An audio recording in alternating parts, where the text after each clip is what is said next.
Franchise Quarterback, le podcast des fans de foot US.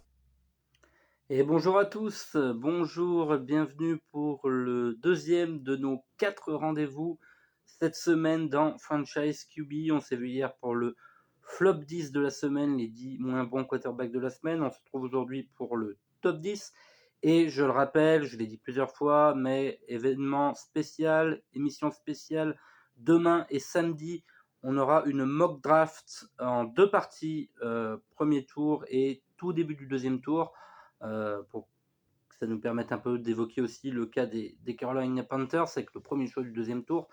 Voilà, donc on fera une mock draft, je vous expliquerai comment ça va se passer dans l'émission de demain et dans l'émission de samedi. On sera 3, il y aura 2 invités qui m'accompagneront pour cette mock draft, mais aujourd'hui on se retrouve pour le top 10, les 10 meilleurs quarterbacks de la semaine. C'est parti, je commence tout de suite avec le numéro 10 de ce top et j'ai placé Bryce Young, qu'on n'avait pas trop l'habitude de voir dans ce top. Il était plutôt dans les émissions du mercredi en général.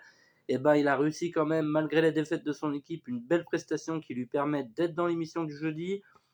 Je vous donne ses stats: 23 sur 36, 312 yards, 2 touchdowns, pas d'interception. Je suis après regarder, il me semble bien que, je ne veux pas vous dire de bêtises, oui c'est ça, c'est son meilleur total de yards à la passe de la saison et donc de sa carrière, et de très loin, de très très loin. Il n'avait jamais fait mieux que 247 yards face aux Lions en semaine 5. Ici, face aux Packers, il a bien profité des largesses défensives, notamment dans le backfield défensif de cette équipe des Packers. Il a failli réussir un comeback parce que les Panthers étaient menés assez largement. Ils sont revenus, ils ont été jusqu'en prolongation avant de s'incliner face aux Packers 33-30. Mais en tout cas, voilà, on a un peu des raisons d'être optimiste du côté des Panthers. De toute façon, on sait qu'on ne joue plus rien. Le but maintenant, c'est de faire progresser tranquillement Bryce Young et on verra à la free agency et à la draft comment on peut l'aider du mieux possible pour lui permettre de franchir un palier. C'est ce qu'on attend du côté des fans des Panthers. Numéro 9, je ne change pas de match. Je suis resté sur ce match entre les Packers et les Panthers. Et donc, vous en doutez, j'ai placé ici Jordan Love, 17 sur 28, 219 yards, 2 touchdowns, un touchdown à la course également. Voilà, les stats sont un petit peu moins flatteuses, mais malgré tout, c'est lui qui a été bon dans les moments importants pour remporter ce match. C'est pour ça que je voulais le mettre juste devant Bryce Young. Voilà, il a fait un bon match. Il a pas commis d'erreur. Voilà, ça s'est mis à patiner un petit peu là au moment où les Packers ont pris un avantage assez clair. Voilà, faut faire attention, pas tomber dans la facilité. Je le rappelle, on le redit à chaque fois, il n'y a pas de match facile en NFL. On l'a encore vu cette semaine. Demandez un peu aux Bengals ce qu'ils en pensent. Demandez donc aux Packers qu'on failli se faire avoir. En plus, il y a eu cette histoire avec le coin toss. Là, je vous laisserai aller lire ça. Mais en gros, Jair Alexander a eu une formulation un petit peu malheureuse sur le tirage au sort, le toss, où il a dit I want to be on defense. Je veux, alors il n'est pas exactement dit ça, mais je veux que nos gars soient en défense. Et du coup, voilà, l'arbitre, c'est pas un des choix à appeler, si vous voulez, et ça aurait pu déboucher sur le fait que les Panthers se retrouvent avec la première possession de la première et de la deuxième mi-temps. C'est très très rare, moi personnellement j'ai jamais vu ça, mais voilà, savoir que c'est possible. Alors un petit peu de surréaction de la part de nos amis des Packers, parce que il a été suspendu une semaine suite à ça. Bon, alors qu'en plus ça n'a pas eu d'impact parce que l'arbitre lui a demandé de préciser. Bon, ça s'est réglé. Enfin bon, pour en revenir à notre quarterback, à Jordan Love, il continue sa bonne saison. Est-ce que les Packers, je vais y arriver décidément, est-ce que les Packers vont réussir à aller chercher cette place en wildcard? C'est pas évident avec les 2 défaites face aux Giants et face aux Buccaneers. C'était mal embarqué. il y a peut-être encore une chance, mais ça va être très très compliqué pour les Panthers. Pour les Packers, décidément, je voulais appeler les Panthers pendant toute l'émission. Non, non, pour les Packers, mais bon, je regarde, j'ai même pas pris la peine de regarder NFL Playoffs Picture. Vous tapez ça, vous avez les places actuelles, les standings, comme on dit. Hein. Donc, je vais vous regarder ça tout de suite pour vous dire où on en est dans cette course au playoff, si ça veut bien s'afficher. Ça ne veut pas s'afficher, ça m'aurait étonné. Alors, est-ce que si je vais sur ESPN, ça marchera un peu mieux. Toujours est-il que pendant que ça charge, les Panthers, donc les Packers, non mais ça va pas le faire aujourd'hui. Les Packers sont quand même toujours en lice, ils ont sorti une belle performance. Je suis prêt à regarder, voilà, là j'ai la AFC et ici la NFC. Voilà, ils sont 10e. Hein, ils sont 10e, mais ils ont qu'un match de retard sur la 6 et la 7e place qui sont détenues à l'heure où on se parle par Los Angeles et par Seattle. Donc c'est encore possible, mais devant il y aura Atlanta, il y aura Minnesota, et donc les Seahawks et les Rams. Packers schedule, je regarde qui ils vont jouer dans les prochains matchs. Ils vont jouer contre les Vikings justement ce week-end. Ça va être un match très très important. Hein. En gros, le perdant peut dire adieu au playoff. Et ensuite contre les Bears, ils peuvent remporter leurs 2 matchs. Et ensuite, eh ben, sky's the limit, hein, comme on dit. Mais voilà, belle prestation en tout cas de Jordan Love qui lui permettent d'être dans le top 10 cette semaine. Numéro 8, on continue à remonter notre fil. J'ai placé Taylor Heinicke des Falcons. 23 sur 33, 229 yards, un touchdown. Il n'a pas fait le match du siècle, mais je voulais juste souligner quand même que les Falcons ont gagné alors qu'ils n'étaient pas forcément favoris face à Indianapolis. Indianapolis qui était mieux placé hein, dans la course au playoff et qui peut même potentiellement aller remporter sa division.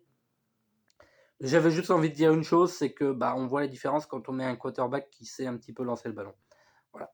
C'est pas très gentil ce que je dis pour Desmond Ridder, mais on voit quand même un petit peu la différence. Il n'a pas fait un match de fou, mais malgré tout, quand même, on voit quand même une différence sur le terrain entre les deux. Les Falcons ne sont pas dépendants que de leur jeu de course. On utilise un petit peu plus Kyle Pitts, on développe un petit peu plus Drake London, et donc voilà. Voilà, il va falloir un quarterback décent, on va en reparler dans l'émission de demain, vous en doutez pour les Falcons, mais Taylor Heinicke en tout cas montre que il aura sûrement une place de numéro 2 quelque part. Si ce n'est pas Atlanta, ce sera ailleurs pour l'année prochaine. On continue, numéro 8, j'ai placé Tua Tagovailoa, mine de rien. Mais toujours là, Tua, mine de rien, il fait ses matchs à chaque fois. Hein. Je vous donne ses stats, 24 sur 37, 293 yards, un touchdown, pas d'interception. Tout simplement, comment vous dire, voilà, il est là, il fait ses petits matchs, il fait pas d'erreur, il continue à distribuer à ses 2 receveurs exceptionnels que sont Jalen Waddle et Tyreek Hill, et puis à s'appuyer également sur son jeu de course qui est très performant, sur d'autres joueurs, mais principalement évidemment c'est ces deux-là, ces 2 receveurs qui sont très bons, et Tua, quand on lui met une bonne ligne, quand on lui met des bons receveurs, et on voit qu'il peut tout à fait gérer. Alors, c'est pas le Tua de début de saison qu'on annonçait comme favori pour MVP. Hein, vous vous rappelez, j'avais même fait une émission dont le titre c'était est-ce que le titre de MVP est déjà joué ouais, je m'étais bien planté. Non, ce sera pas Tua Tagovailoa, certainement. Mais en tout cas, cette fois, ça y est, une victoire face à un adversaire, on va dire, un concurrent pour le titre. Dallas, parce qu'ils avaient quand même perdu face aux Chiefs, ils avaient perdu face aux Eagles, ils avaient perdu face aux Bills, et donc cette équipe de Miami qui tournait vraiment à tambour battant là, depuis le début de saison, mais on se disait à chaque fois, ouais, ok, c'est bien, ça tourne contre les équipes plus faibles, ils battent les adversaires qu'ils doivent battre, mais contre les gros, c'est toujours plus compliqué. Et voilà, cette fois, ils ont un petit peu réglé le débat, en tout cas, ils ont battu les Cowboys. C'est une victoire très importante. Pourquoi ? parce qu'ils jouent les Ravens ce week-end.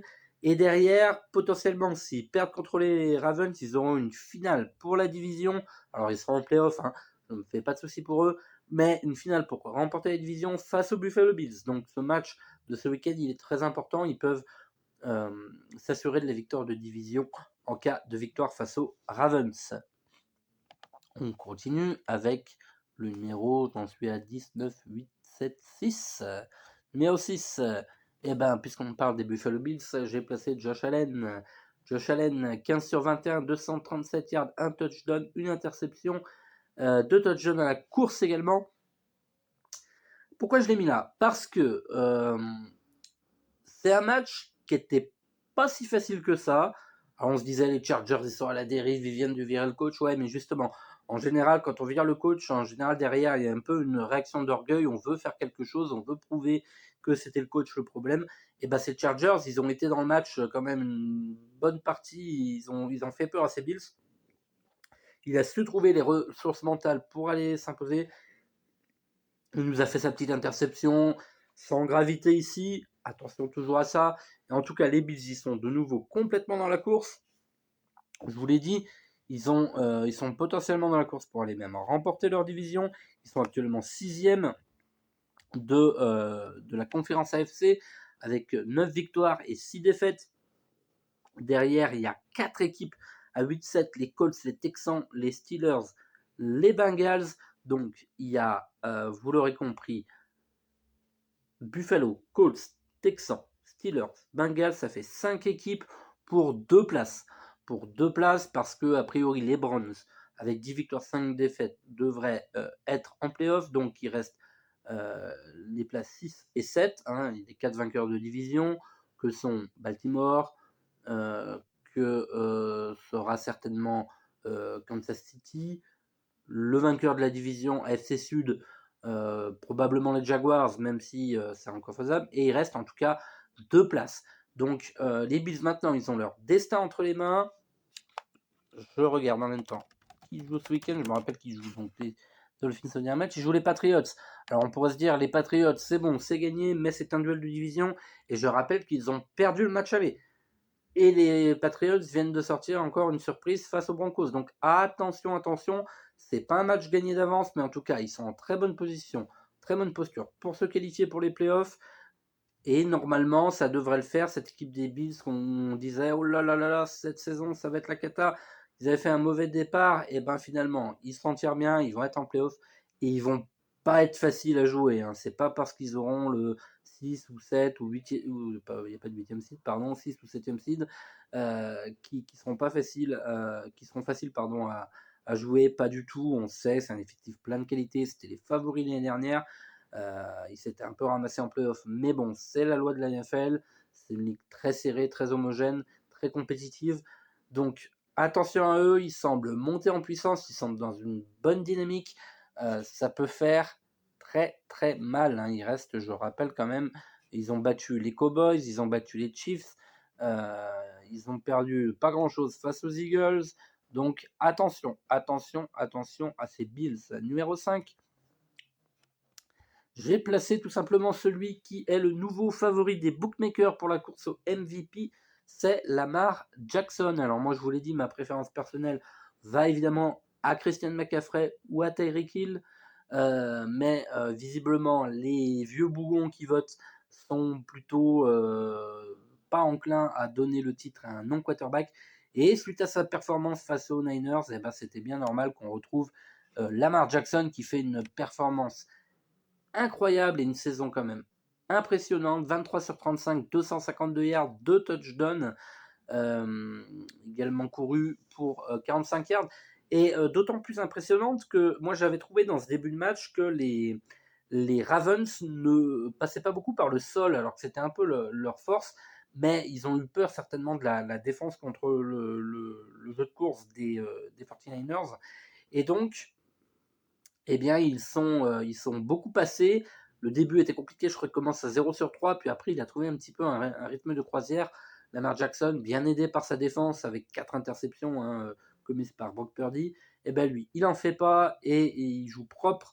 Et donc, ça débouche sur une victoire très importantes, en bonne place pour aller remporter évidemment leur division, mais également leur conférence et s'offrir, hein, quand on gagne la conférence, quand on finit premier de la conférence, on obtient quoi?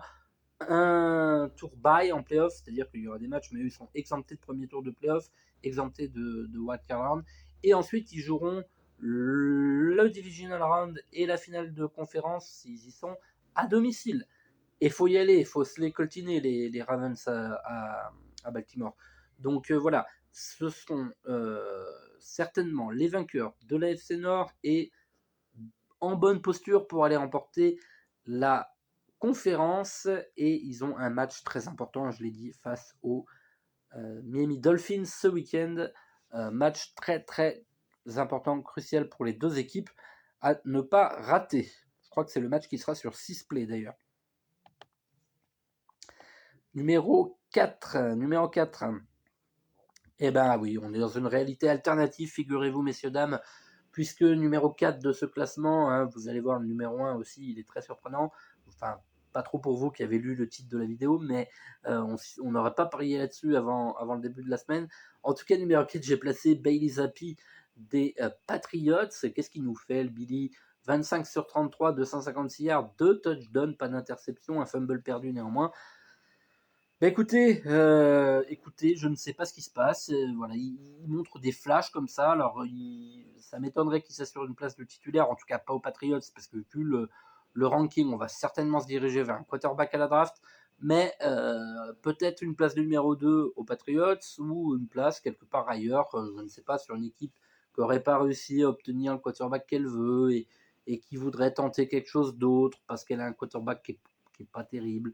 Je ne sais pas si par exemple les Riders n'ont pas de quarterback à la draft. Bon, quand même, la draft est profonde cette année en termes de quarterback. Donc même s'ils n'en ont pas au premier tour, ils en auront au deuxième ou au troisième. Donc je me fais pas trop de soucis là-dessus. Mais en tout cas, ils pourraient obtenir une place de remplaçant, peut-être aux Patriots, peut-être ailleurs.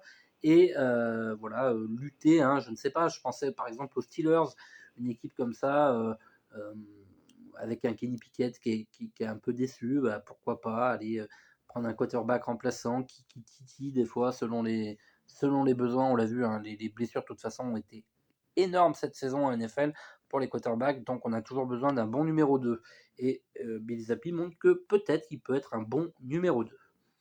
Numéro 3, eh ben on le retrouve, bon, il était premier la semaine dernière, je l'ai mis numéro 3 ici, c'est Baker Mayfield, 26 sur 35, 283 yards, 2 touchdowns et pas d'interception. Il est en train de faire une fin de saison en boulet de canon, il reste sur 4 victoires de suite.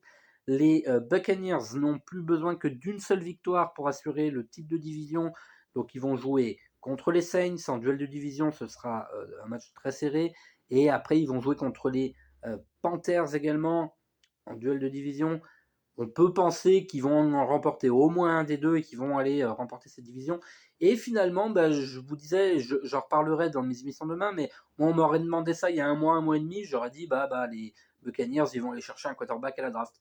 Et on se rend compte que Baker Mayfield, quand il est bien protégé, il a du talent, il est capable, il a en tout cas de la niaque, et il est capable de bien mener une attaque, notamment sa connexion avec Mike Evans est très très bonne. J'espère pour les Buccaneers qu'ils vont prolonger Mike Evans l'année prochaine, il est en fin de contrat, parce que voilà, ce duo entre les deux, il marche très très bien, et ce serait dommage de s'en priver.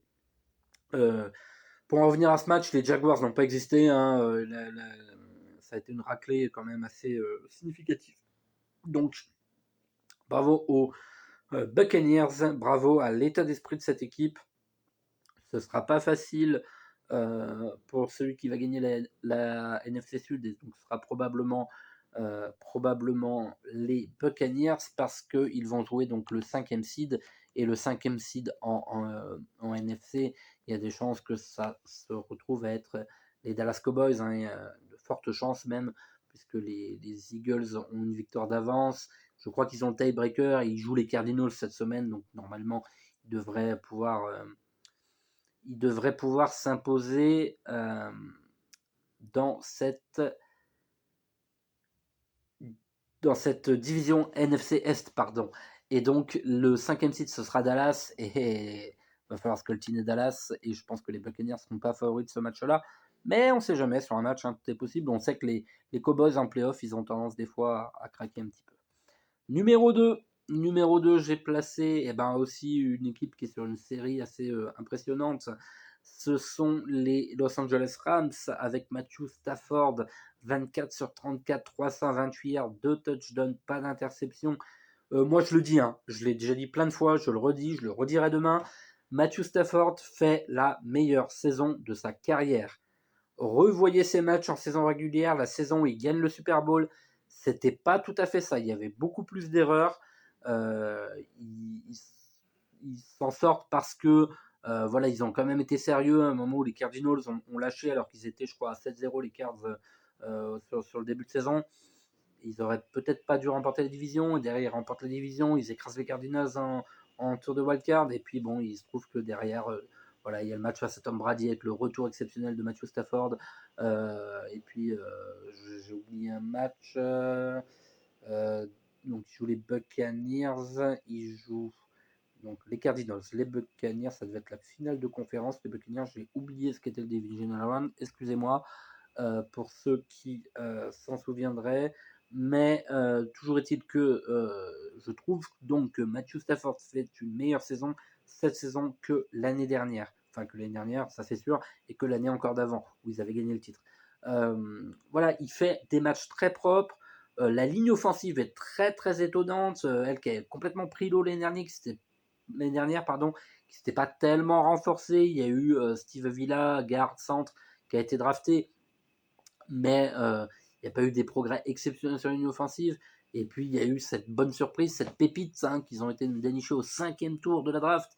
Comme quoi la draft, c'était pas une science exacte, on peut être drafté au 5e tour et faire une saison exceptionnelle. C'est le cas de Puka Nacua, le receveur des Rams, qui a sorti un match encore incroyable à plus de 150 yards, je crois. Je vais vous donner ses stats exactes. 164 yards, 9 réceptions, 164 yards et un touchdown. Voilà.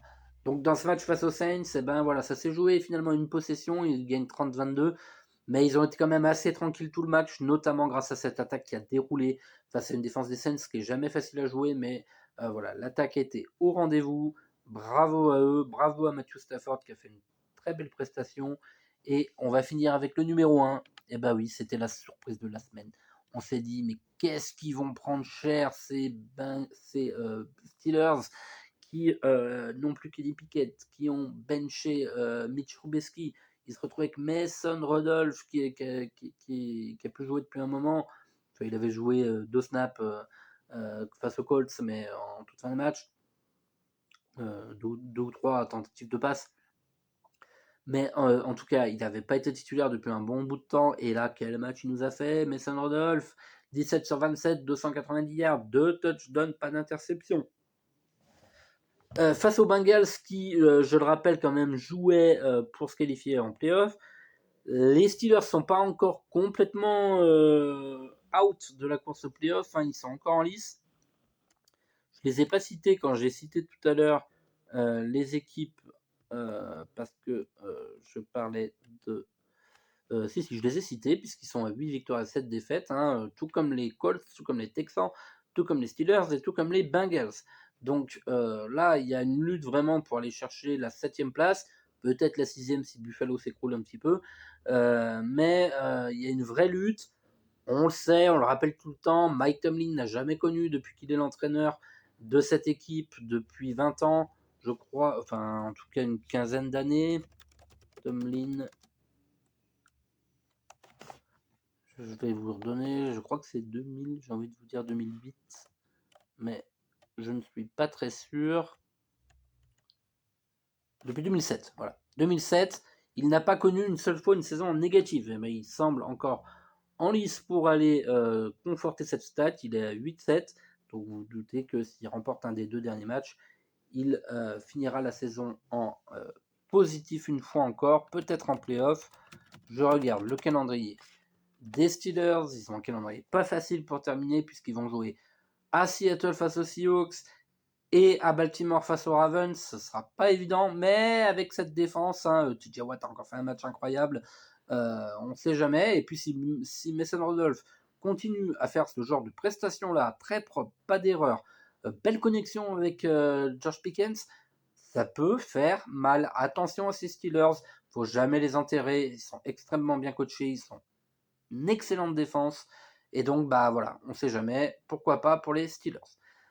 Voilà, on va se quitter comme ça sur le top de la semaine. On se retrouve demain. Ne ratez pas ce rendez-vous pour une mock draft. Je vous expliquerai comment ça va se passer. On sera 3, j'aurai 2 invités. Rendez-vous demain pour cette mock draft exceptionnelle dans Franchise QB. Et d'ici là, portez-vous bien. Bye bye.